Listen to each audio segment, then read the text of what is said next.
بسم الله الرحمن الرحيم. قال الله تبارك وتعالى رضي الله عنهم ورضوا عنه. معزز سامعین، یہ سلسلہ ہے اسلام کے ہیروز۔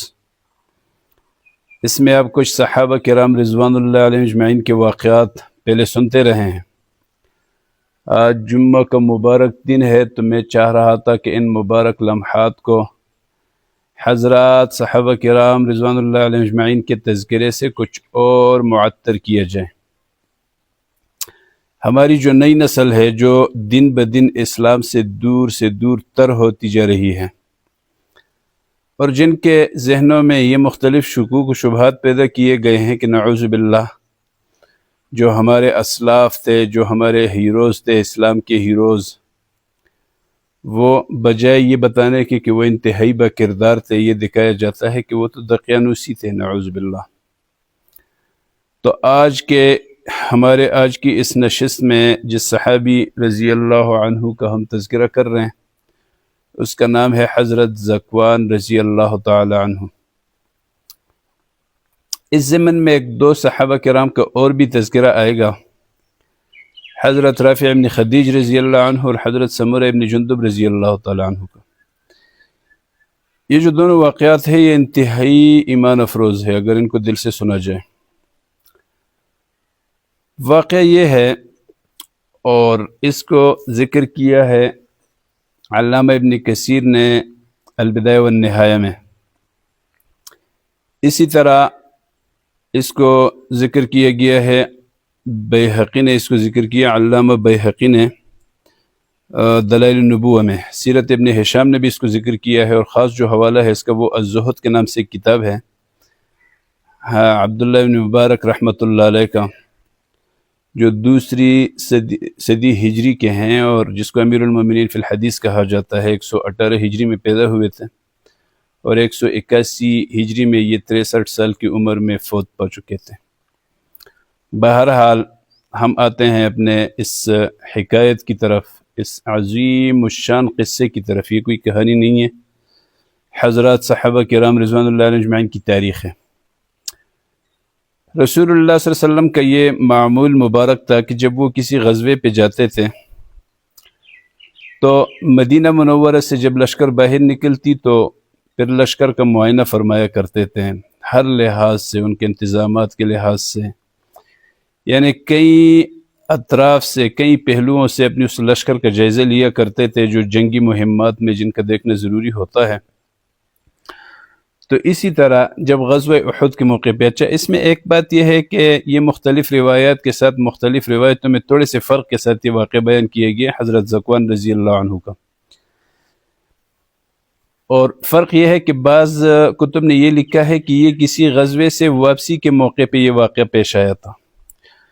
تو اگر ایسا ہو تو اس کے لیے لازم ہے کہ جو دور دراز کے غزوات ہوئے، جیسے غزوہ تبوک تھا وغیرہ وغیرہ، اس میں تو ممکن ہے کہ رات کے وقت واپسی کے موقع پہ ایسے ہوا ہو۔ بعض مورخین نے یہ واقعہ لکھا ہے جب احد کا غزوہ ہوا تھا، اس کے بعد صحابہ کرام رضوان اللہ علیہ اجمعین مدینہ منورہ تشریف لائے تو مدینہ میں فرمایا کہ یہ واقعہ پیش آیا تھا رات کے وقت۔ اور بعض نے یہ لکھا ہے کہ یہ غزوہ احد کے لیے جب رسول اللہ صلی اللہ علیہ وسلم تشریف لے گئے تھے تو اس موقع پہ غزوہ احد کے پیش آنے سے پہلے یہ واقعہ پیش آیا تھا۔ تو بہرحال اس غزوہ احد کے لیے جب رسول اللہ صلی اللہ علیہ وسلم مدینہ منورہ سے نکلے تو رسول اللہ صلی اللہ علیہ وسلم نے اپنی لشکر کا جائزہ لیا، اور اس جائزے میں کچھ 11 صحابہ کرام کا نام آتا ہے کہ جن کو اس لیے واپس کیا گیا کہ ان کی عمریں کم تھی۔ تو اس صحابہ کرام میں حضرت عبداللہ ابن عمر رضی اللہ تعالی عنہ بھی تھے، حضرت زید بن ثابت رضی اللہ عنہ، حضرت اسامہ بن زید رضی اللہ تعالی عنہ، حضرت زید بن ارقم رضی اللہ عنہ تھے، حضرت براء ابن عازب رضی اللہ تعالی عنہ تھے، عمرو بن حزم رضی اللہ عنہ، اسید بن زہیر رضی اللہ تعالی عنہ، یہ ایک صحابی کا نام آتا ہے تاریخ میں کہ وہ بھی ان واپس کیے جانے والے صحابہ میں شامل تھے، حضرت عرابہ ابن اوس رضی اللہ تعالی عنہ تھے، ابو سعید خدری رضی اللہ تعالی عنہ تھے، یہ حضرت سمرہ ابن جندب رضی اللہ تعالی عنہ اور رافع ابن خدیج رضی اللہ عنہ۔ ان صحابہ کرام کو رسول اللہ صلی اللہ علیہ وسلم نے واپس اس لیے کیا کہ ان کی عمریں 14 سال سے کم تھیں، تو ان کا ایک ولولہ تھا حضرات صحابہ کرام کا چھوٹی عمر میں بھی اسلام کے لیے جانثاری کا، کہ وہ اپنے آپ کو اپنے جان کو نثار کر دے اسلام کے اوپر۔ تو جو حضرت رافع ابن خدیج رضی اللہ تعالیٰ عنہ تھے، ان کے والد حضرت خدیج رضی اللہ تعالیٰ عنہ بھی اس غزوہ احد میں شامل تھے۔ انہوں نے آ کے رسول اللہ صلی اللہ علیہ وسلم سے سفارش کی کہ یا رسول اللہ، جو میرا بیٹا ہے رافع، وہ تیر چلانے کا بہت ماہر ہے، آپ اس کو اس غزوہ میں جانے کی اجازت دے دیں۔ تو ان کی سفارش پہ رسول اللہ صلی اللہ علیہ وسلم نے حضرت خدیج رضی اللہ تعالیٰ عنہ کو یہ حضرت رافع رضی اللہ تعالیٰ عنہ کو تو اجازت دے دی، حضرت خدیج رضی اللہ عنہ کی سفارش پہ۔ یہ اجازت ملنے کے بعد جو حضرت سمورہ ابن جندب رضی اللہ تعالیٰ عنہ تھے، ان کا سوتیلا باپ تھا جو اس غزوے میں شریک تھا، ان کا نام تھا مرہ ابن سنان رضی اللہ تعالیٰ عنہ۔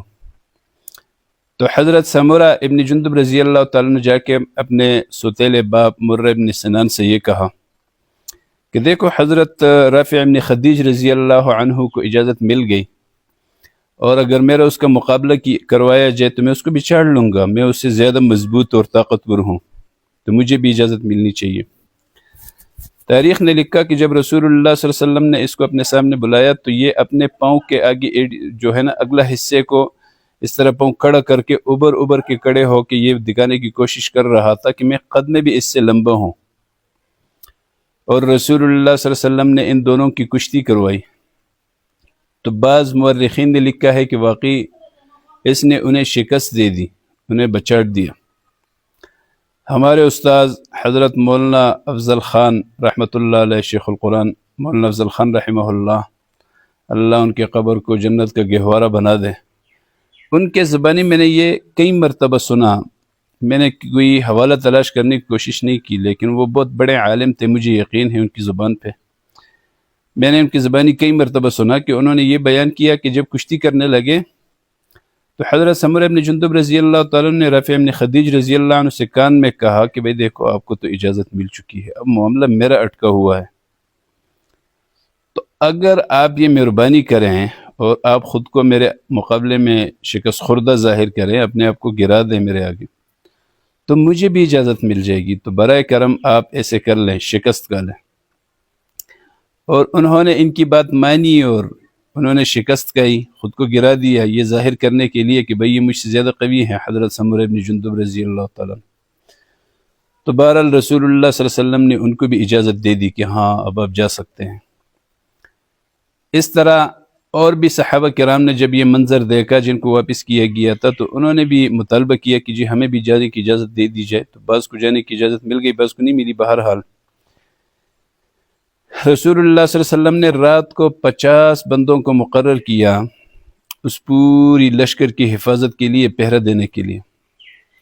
اس کے بعد رسول اللہ صلی اللہ علیہ وسلم نے آواز دی کہ من یحرسنا اللیلہ، کہ آج رات ہماری پہرہ داری کون کرے گا، اور قربان جاؤں حضرات صحابہ کرام پہ جن کو اللہ نے یہ موقع دیا تھا کہ وہ اس زمانے میں موجود تھے، اور رسول اللہ صلی اللہ علیہ وسلم نے اپنے پہرے کا مطالبہ ان کے سامنے رکھا۔ کیا عظیم الشان لوگ تھے۔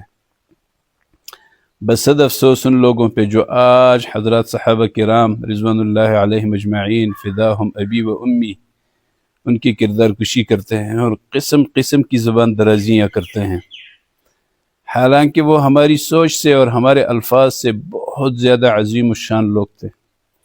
اور میں علامہ اقبال کے اسی لیے دلدادہ ہوں کہ انہوں نے حضرات صحابہ کرام کے کردار کو جس طریقے سے پیش کیا ہے نا، واقعی قابل تعریف ہے۔ فرماتے ہیں کہ وہ ضرب اگر کوہ شکن بھی ہو تو کیا ہے، جس سے متزلزل نہ ہوئی دولت پرویز۔ بہرحال اس طرف ہم نہیں جاتے، تھوڑا موضوع لمبا ہو جائے گا، ہم آتے ہیں اپنی بات کی طرف۔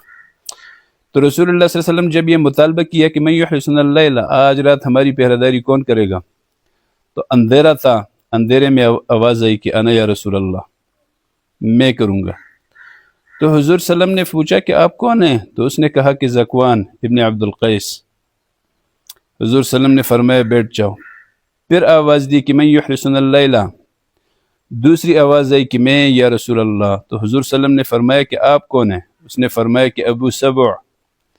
حضور نے فرمایا بیٹھ جاؤ. تیسری آواز دی تو تیسری مرتبہ آواز آئی کہ میں. تو حضور نے فرمایا کہ آپ کون ہو؟